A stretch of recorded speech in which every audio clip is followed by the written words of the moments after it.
Assalamualaikum warahmatullahi wabarakatuh. Waalaikumsalam Waalaikumsalam warahmatullahi warahmatullahi wabarakatuh. wabarakatuh.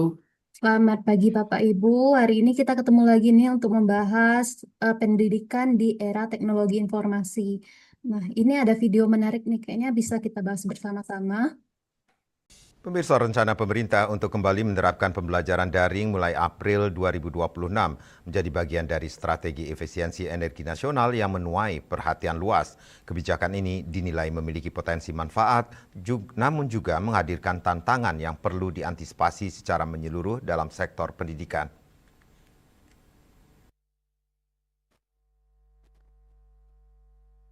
Ketua Stispol Wirabakti Denpasar, Dr. Iwayan Sugiartana menilai kebijakan tersebut berpotensi menekan konsumsi bahan bakar minyak melalui pengurangan mobilitas harian siswa, guru, serta aktivitas pendukung sekolah. Selain itu, pembelajaran daring juga dinilai membuka peluang dalam memperkuat literasi digital, meningkatkan fleksibilitas akses materi, serta memperluas pemanfaatan teknologi dalam dunia pendidikan. Meski demikian, kebijakan tersebut juga menghadapi sejumlah tantangan signifikan. Kesenjangan akses teknologi dan kualitas jaringan internet masih menjadi kendala utama, khususnya di wilayah dengan infrastruktur digital yang belum merata. Dari sisi pedagogis, pembelajaran daring dinilai berpotensi menurunkan interaksi sosial, keterlibatan emosional, serta efektivitas pemahaman materi bagi sebagian siswa.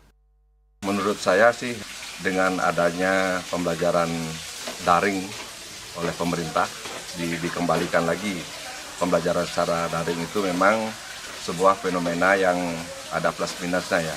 Di mana daring itu secara efisiensi ya, karena di mana kita ketahui bahwa pembelajaran daring itu bisa tidak mengenal batas ruang dan waktu, di mana saja bisa kita lakukan.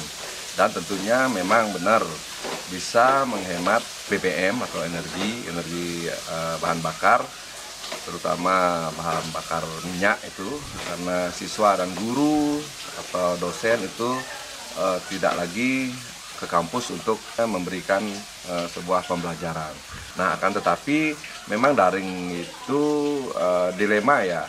Mungkin salah satunya itu secara emosional sosialnya itu memang sedikit kurang dibandingkan kita memberikan pembelajaran secara langsung atau bertatap muka.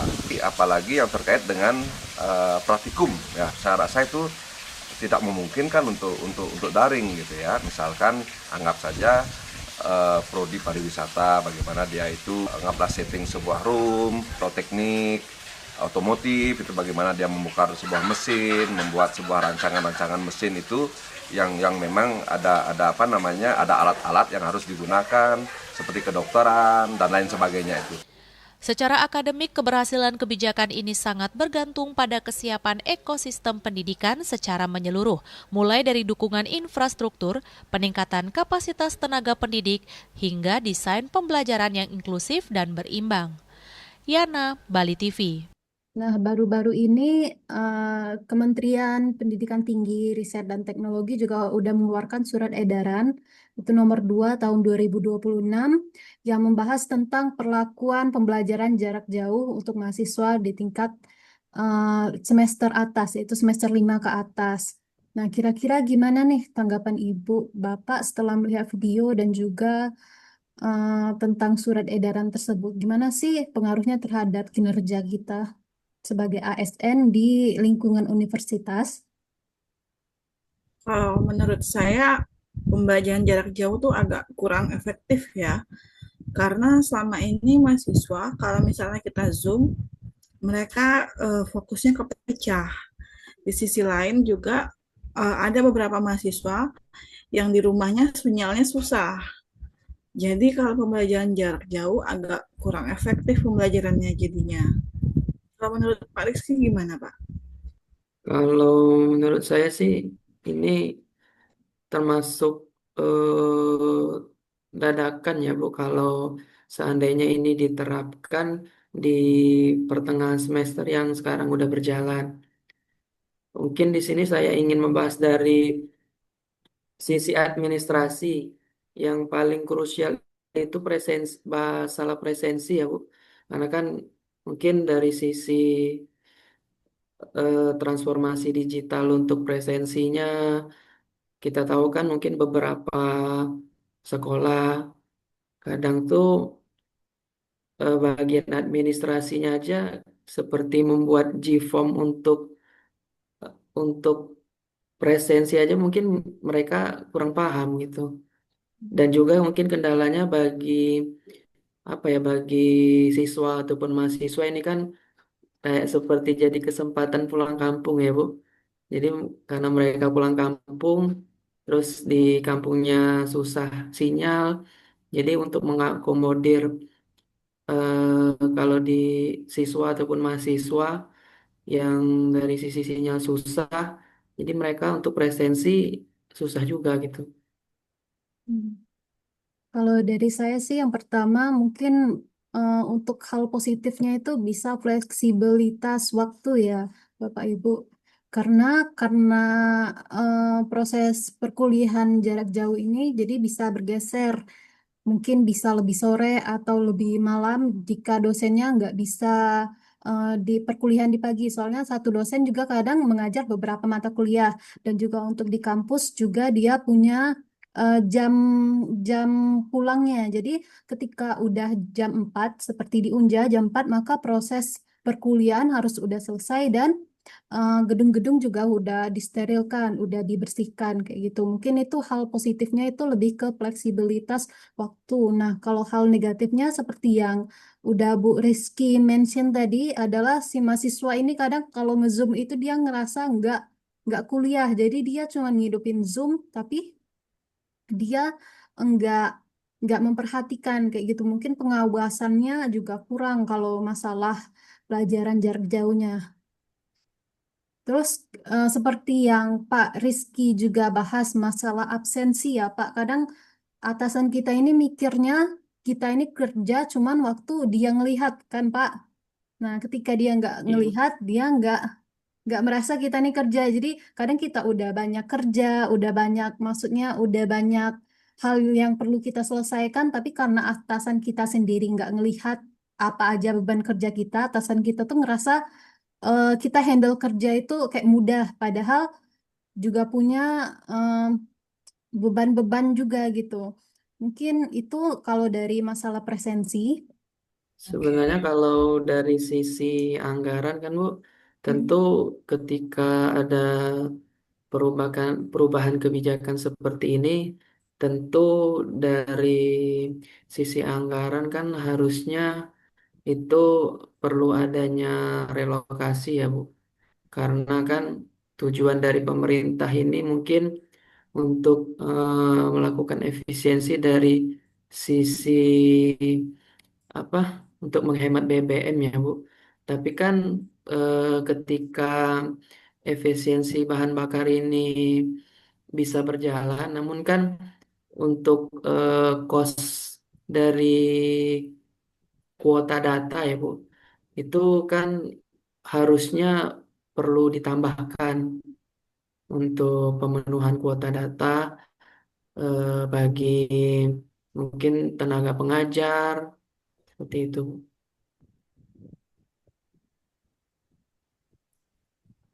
Iya, menurut saya juga pengeluarannya tidak dari pengeluaran transport ke pengeluaran kuota. Jadi ya kurang lebih sama aja pengeluarannya, tidak ada penghematan. Kalau untuk menghemat BBM pun oke, dalam segi bensin kita hemat minyak. Tapi di rumah kita jadi banyak pakai peralatan-peralatan listrik yang membutuhkan minyak juga. Jadi kalau misalnya kita di kampus satu ruangan untuk bersama.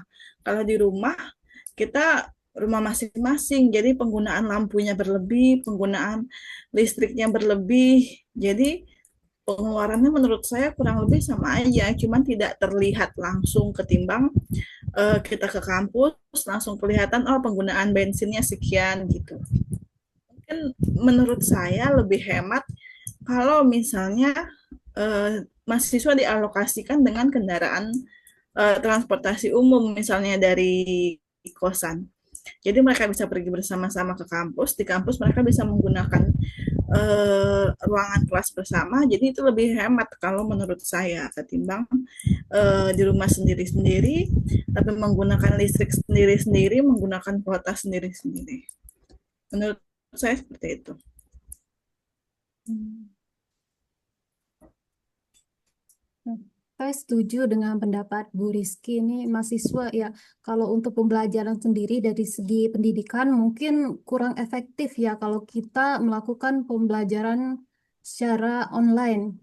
Karena ada beberapa mata kuliah yang tidak memungkinkan untuk dilakukan online. Contohnya mata kuliah perhitungan. Itu mungkin untuk dilakukan secara online itu kurang efisien dan kurang optimal dalam penyampaiannya kepada mahasiswa. Nah, mungkin benar kata Bu Rizky tadi, bisa digantikan dengan daripada penghematan BBM dengan metode pelajaran pembelajaran jarak jauh, mungkin bisa dilakukan eh, penerapan eh, penerapan angkutan umum ke dalam ke lingkungan kampusnya agar mahasiswa juga bisa menggunakan serta bagi tenaga pendidik ataupun tenaga kependidikan juga bisa menggunakan menggunakan itu. Kemudian juga kalau dalam segi waktu, mungkin kalau secara daring itu jadi tidak ada batas waktunya. Jadi seperti kalau kita secara offline, apalagi mungkin tenaga kependidikan, staf itu mungkin terasa banget nih. Ketika offline itu ya pekerjaannya ya itu aja dari jam 8 sampai jam 4 contohnya. Sedangkan ketika daring itu kita seakan-akan diminta untuk 24 jam di stay di telepon kayak gitu.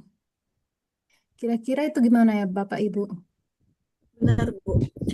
Pekerjaan yang dibawa ke rumah itu malah terkesan lebih berat karena kita tidak dibatasi waktu untuk pengerjaannya. Sedangkan kalau pekerjaan di kantor, itu kita jelas waktu kerjanya dari jam 8 sampai jam 4 sore sudah selesai. Tapi kalau dibawa ke rumah, kadang tengah malam pun kita masih ditanyain soal kerjaan.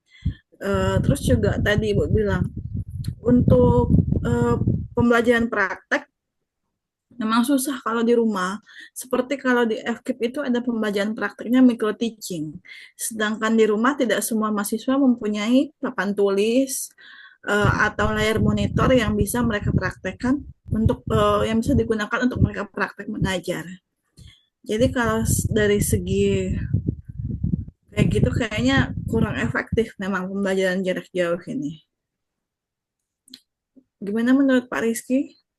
Kalau saya sih Bu, kalau dari sisi tenaga administrasi ya Bu, dari sisi pekerjaan yang dilakukan secara daring kan berarti pekerjaan itu dilakukan di rumah.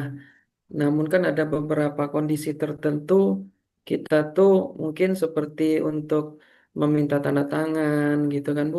Nah itu kan perlu perlu bertemu langsung gitu kan karena ada beberapa dokumen-dokumen itu yang tidak bisa dilakukan dengan TTE tapi dengan tanda tangan basah yang bermaterai.